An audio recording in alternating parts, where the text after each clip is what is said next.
श्रीमन्नारायण नारायण हरि हरि श्रीमन्नारायण नारायण।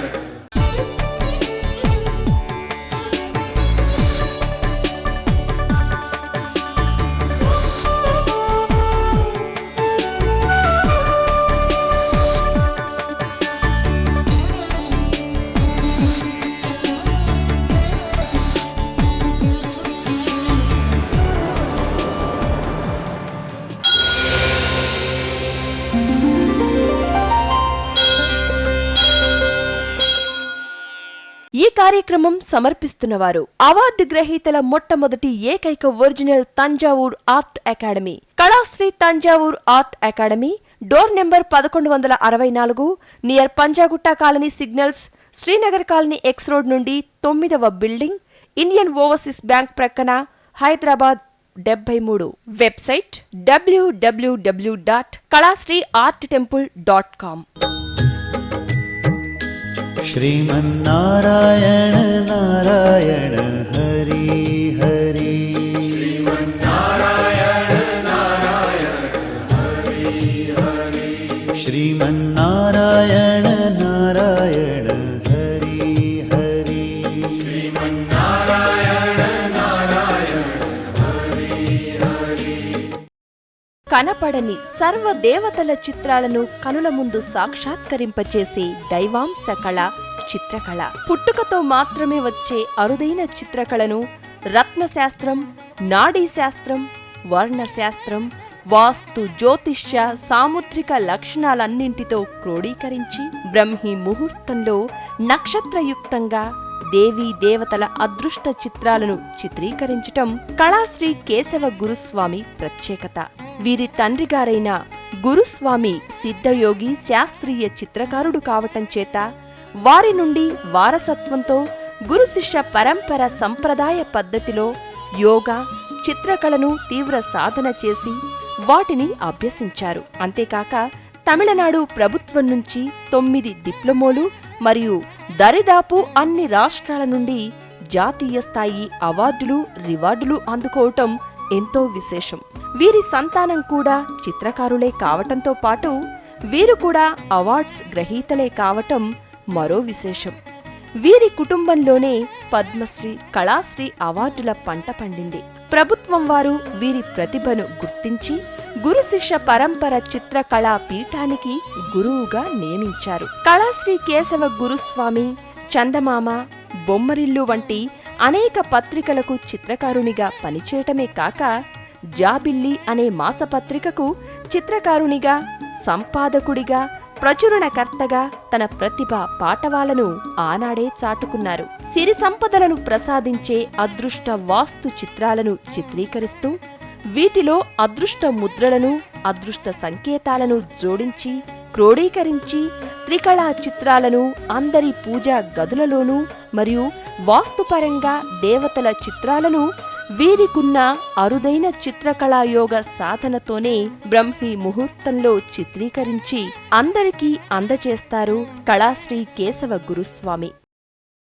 త్రికళా జ్ఞానంలోనికి సుస్వాగతం. श्रीमन्नारायण नारायण हरि हरि श्रीमन्नारायण नारायण हरि हरि श्रीमन्नारायण नारायण हरि हरि श्रीमन्नारायण नारायण हरि हरि। ఈరోజు మనం ఒక ముఖ్యమైన రహస్యతత్వమైన మూలాన్ని గురించి పరిశోధిద్దాం. పాల వెల్లి మిల్కీ వే అనే దానిలో నక్షత్ర మండలంలో అద్భుతమైన తరంగాలు ఉన్నాయి, నక్షత్ర మండలాలు ఉన్నాయి. ఆ పాలవెల్లి నాభి స్థానము, మూల స్థానము విష్ణువు యొక్క నాభి స్థానమని వేదాల నుండి మనం చెప్తూ వస్తున్నాం. ఇప్పుడున్న సైన్స్ కూడా ఆ మూల స్థానము నుండి, ఆ మిల్కీ వే సెంటర్ పాయింట్ నుండి ఒక రేడియేషన్ శబ్దాలు తరంగాలు లాంటివి వస్తున్నాయి. టామ్ అని ఒక విచిత్రమైన ధ్వని బయలుదేరుతుంది. ఆ టామ్ అన్నదే ఘంటానాదము. ఆ నాభి నుండి వెలువడే ఘంటానాదం నుండే ఓం అనే ఓంకారం రేడియో తరంగాలు ఎలా వస్తున్నాయో అలాగా భూమికి అందుతూ ఉంది. ఆ టామ్ అనే చిహ్నంగానే ఆలయాలలో గంట కూడా అమర్చి టామ్ అనే శబ్దాన్ని సృష్టించి మన శబ్ద తరంగాలను ఆ పాలవెల్లిలోని మూలానికి పంపుతున్నాం. ఆ మూలానికి అధిదేవత అయిన, ఆ నాభి స్థానానికి అధిదేవత అయిన గణపతికి ఆ ఘంటానాదం వినిపించిన వెంటనే మనల్ని ఆశీర్వదించి మన కోరికలన్నీ నెరవేరాలని దీవిస్తుంటాడు అభయహస్తముతో. ఆ మూల నక్షత్రము అక్కడే ఉంది. ధనుస్సు రాశి కూడా ఆ ప్రదేశంలోనే ఉంది. ఆ మూలా నక్షత్ర సమూహం నుండి కాస్త పైకి చూస్తే ఆదిశేషు తత్వముతో విశ్వమంతా పానుపుగా పరిచి ఆ విశ్వమనే విష్ణువుకు శయనించేందుకు ఆ ఆదిశేషుడు పానుపై ఉన్నాడు. ఆయన నాభి స్థానం ఆ మూలా నక్షత్ర స్థానం నుండి ధనుస్సు అనే రాశి నుండి బాణాకారంలో పాలవెల్లిని మీరు కాస్త నిశితంగా చూస్తే వినాయకుడి తొండము ఎలా ఉందో అలా తిరిగి ఉంటుంది. రామకృష్ణ పరమహంస కూడా ఈ యోగ సాధనలో నాకెక్కడి నుండో పరమాత్ముడి నాభి నుండి టామ్ అనే శబ్దం వినిపించిందని శిష్యులకు ఒకసారి చెప్పాడట. ఆ టామ్ అన్నదే ఆ పరమాత్ముని నాభి స్థానం నుండి టామ్ అనే శబ్ద తరంగాలు బయటకు వచ్చి మెల్లమెల్లగా దీర్ఘంగా వ్యాప్తి చెంది ఈ శూన్యంలో లయం అవుతూ ఉంటుంది. ఆ టామ్ అనేది ఓంకార ప్రణవమై ఆ గీంకారం చేసే విఘ్న వినాయకుడి రూపాన్ని సంతరించుకొని విశ్వం యొక్క రూపాన్ని మనకు తెలియచేస్తూ ఉంది. అనాహతము అంటే కొట్టకుండా శబ్దం వచ్చేది. శబ్దం ఏదైనా కొడితేనే కదా శబ్దం వచ్చేది. అటువంటిదే ప్రణవనాదం. ఆ భగవంతుడి హృదయ స్థానం నుండి, అనాహత స్థానం నుండి ఆ ప్రణవ శబ్దాలు మనకు అందుతున్నాయి. అక్కడ హృదయస్థానంలో ప్రారంభమై మన హృదయస్థానంలో కూడా విలీనమవుతుంటాయి. అందుకే ప్రతి ఆత్మలోనూ పరమాత్మ ఉన్నాడు అన్నది మనం గుర్తించుకోవాలి. బయట కనిపించే విశ్వమంతా మనలో కూడా సందర్శించుకోవచ్చు. ఆ పాలవెల్లి సమూహాన్ని చూస్తే అనంతసేన తత్వముతో తీగలా సాగిన సర్పాకారముతో ఉంటుంది. సర్పాకారం అన్నదే మార్మీక సూచకం అన్నది ముఖ్యమైన అగ్నియోగా చేసే యోగులకే తెలుస్తుంది. అది పరమ రహస్యమైన మార్మిక సూత్రం. అది అందరూ యోగులకి సాధ్యమయ్యే పని కాదు. దాన్ని సందర్శించుకోవాలంటే కాస్త మనోనేత్రంతోనే చూడగలగాలి. ఆ మార్మిక సూచకమైన సర్పాకారమే అనంతశయనమై ఆ విశ్వమనే విష్ణువుకు పాన్పుగా ఉంది. శయనించిన ఆ విష్ణువు మేను నుండి అనేక గ్రహమండలాలు సృష్టి కార్యక్రమాలు జరుగుతున్నాయి. మూలమనే నాభి నుండి నాభి కమలము వికసించి ఆ నాభి కమలము నుండి బ్రహ్మ యొక్క సృష్టి కార్యక్రమం జరుగుతూ వస్తుంది. ఆ పాలవెల్లిని చుట్టూ ఆక్రమించి ఉన్న గ్రహమండలాలన్నీ అనంతశేషు బంధించి తన గురుత్వాకర్షణ శక్తిలో నిలబెట్టి ఉంది. ఆ అనంతశయనుడి వలయాలలో, ఆ మెలికలలో బంధించబడి గురుత్వాకర్షణ శక్తితో నిత్యం పరిభ్రమిస్తూనే ఉన్నాయి. సూర్య చంద్రాదులే కాదు, అనేక గ్రహ మండలాలు ఆ నాభి స్థానం కేంద్రంగా చేసుకొని ఆ మూలస్థానమైన మూలాధార చక్రమైన స్థానం నుండి పరిభ్రమిస్తూ అక్కడున్న గురుత్వాకర్షణ శక్తికి లోనై నిత్యం తిరుగుతూనే ఉంటాయి. అందుకనే మూలం అనేది ఎందుకు చెప్పొచ్చానంటే, గణపతి మూల ఆధార స్థానానికి అధిపతి. శయనించిన ఆ విష్ణుమూర్తి ఈశ్వర శక్తి అనే గురుత్వాకర్షణ శక్తితో తన లీలల్ని ప్రదర్శిస్తూ ఉంటాడు. గ్రహ మండలాన్ని తన ఇష్టం వచ్చినట్లు గురుత్వాకర్షణ శక్తితో తిప్పుతుంటాడు. ఏమాత్రం చిన్న గురుత్వాకర్షణ శక్తి బ్యాలెన్స్ తప్పితే మహా ప్రళయాలు వచ్చి గ్రహాలన్నీ ఢీకొని మహావిస్ఫోటమై ప్రళయమై జీవరాశి లేకుండా నశించిపోతుంది. అటువంటి మూలాధార తత్వమైన కేంద్రం అది.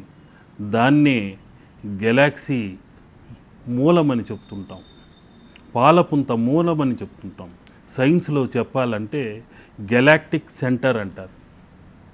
మనం చెప్పేది మూలాధారము, నాభి స్థానము అంటుంటాం. అటువంటి మూలము నుండే, ఆ మూలా నక్షత్రాన్ని నుండే, నాభి నుండే బ్రహ్మకమలం వికసించి ఈ సృష్టి మొత్తం జరిగేలా ఆ బ్రహ్మ సృష్టి కార్యక్రమాన్ని ప్రారంభిస్తున్నాడు.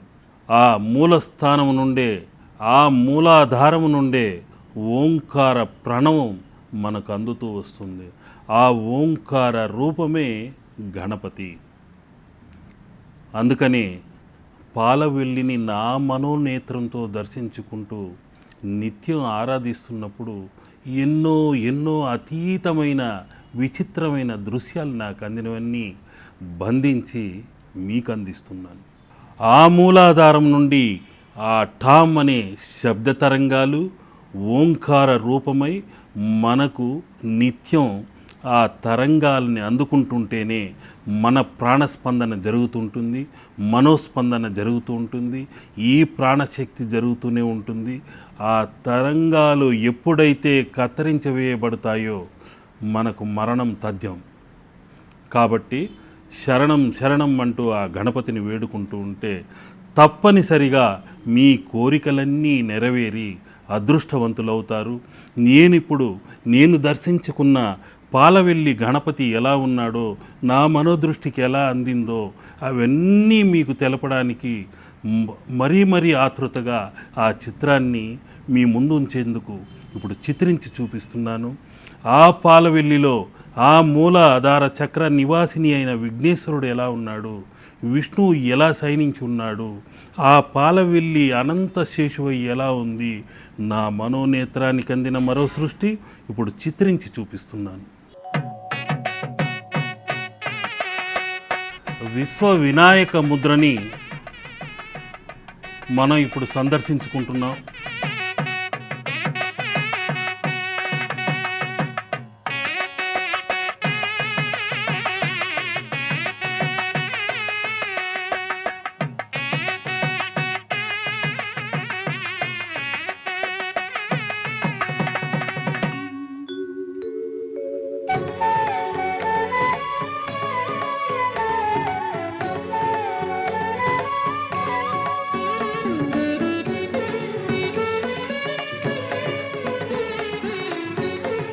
గురుత్వాకర్షణ శక్తి అయిన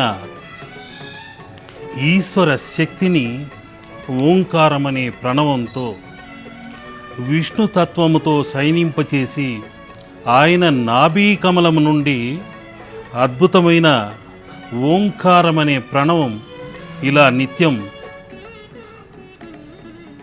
అనాహత ప్రణవంగా మారి ఈ విశ్వంలో లయమవుతూ ప్రతి జీవకోటికి ప్రాణాధారమై స్పందనగా మారుతూ వస్తుంది. ఈ విశాలమైన పాలవెల్లిలో మన భూమి ఆవగింజంత కూడా లేదు. అటువంటి పాలవెల్లికి మూలాధార స్థానము గణేశ స్థానము. మూలాధార చక్రానికి అధిదేవత కూడా ఆ గణపతియే. ఈ పాలవెల్లిలో విశ్వంబరుడై శుక్లాంబరధరం విష్ణుం అని అంటుంటాము. ఆ విష్ణువే విఘ్నేశ్వర రూపంతో ఇక్కడ మనకు సాక్షాత్కరిస్తున్నాడు. ఆ ఓంకారములో కాస్త నిశితంగా చూశారంటే ఆ గణపతి కూడా ఇందులో సాక్షాత్కరిస్తున్నాడు.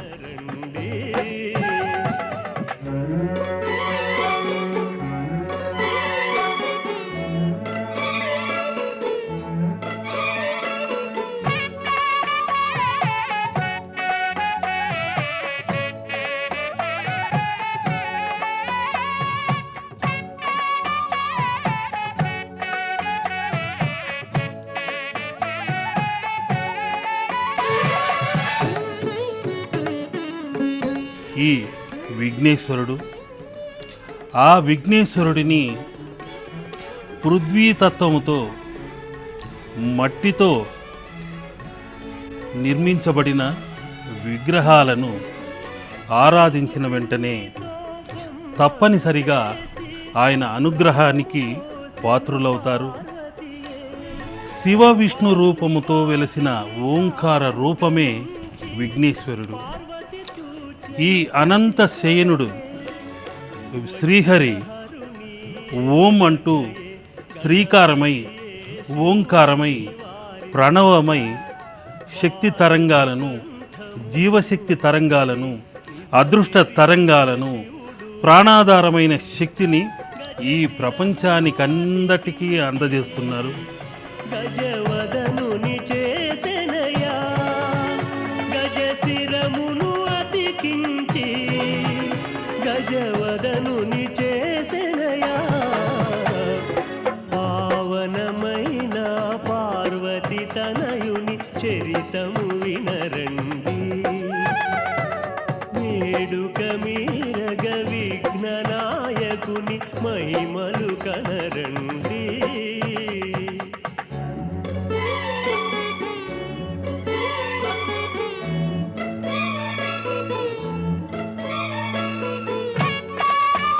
ఈ అనంత విశ్వం అనేక రకములైన పాల వెల్లిల మయమై నిత్యం ఆ శివ శక్తి తత్వముతో, విష్ణు మాయతో, ఓంకారమనే ప్రణవ గురుత్వాకర్షణ శక్తితో ఇలా పరిభ్రమిస్తూనే ఉంటాయి. నక్షత్ర మండలాలు, గ్రహ మండలాలు, మన గ్రహమండలం ఎలా ఉందో అలాంటివి కొన్ని కోట్ల మండలాలు ఉన్నాయి. అనేక రకములైన పాల వెల్లుల్ని మనం దర్శించవచ్చు.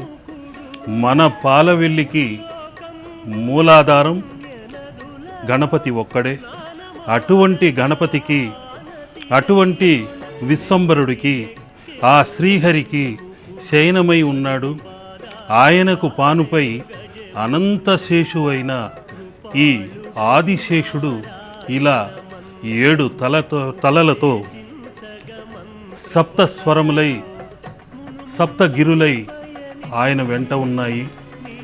అటువంటి సప్తాంశమైన ఈ ఆదిశేషుడే మరి కాసేపట్లో పాలవెల్లి విశ్వ వినాయకుడై మనకు సాక్షాత్కారం కలిగించబోతున్నాడు. నా మనోదృష్టి కందిన, నా తపస్సు కందిన మరో దృశ్య కావ్యం ఇది.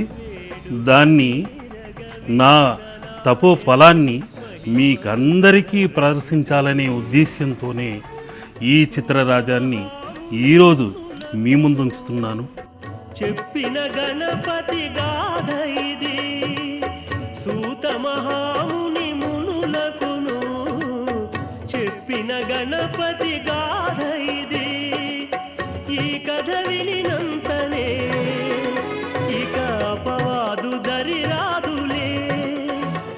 ఈ విఘ్న గణపతి, విశ్వంబర గణపతి ఎక్కడైతే ఉంటాడో అక్కడంతా ఎటువంటి దుష్టశక్తులు ప్రవేశించకుండా ఉండాలని ప్రార్థిస్తూ ఈ విశ్వ వినాయకుడిని, నాయకుడికే నాయకుడైన గణపతి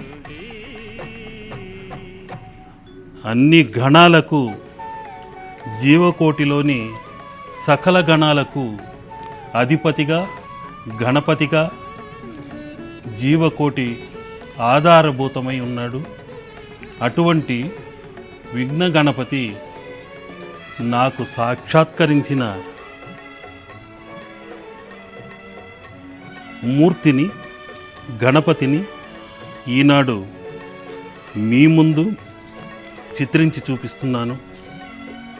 ఈ చిత్రంలోని అనుగ్రహ తరంగాలన్నీ నిత్యం మిమ్మల్ని సదా రక్షిస్తూ జీవకోటిలోని అనంత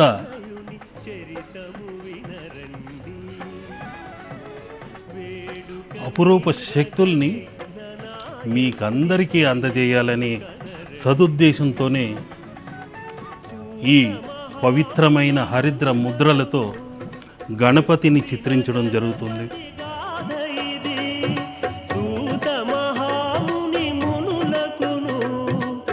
చెప్పిన గణపతి గాథ ఇది. ఈ కథ వినినంతనే ఇక అపవాదు దరిరాదులే. ఈ కథ వినినంతనే ఇక అపవాదు దరిరాదులే. పావనమైన పార్వతి తనయుని చరితము వినరండి. వేడుక మీరగ విఘ్న నాయకుని మహిమలు కనరండి.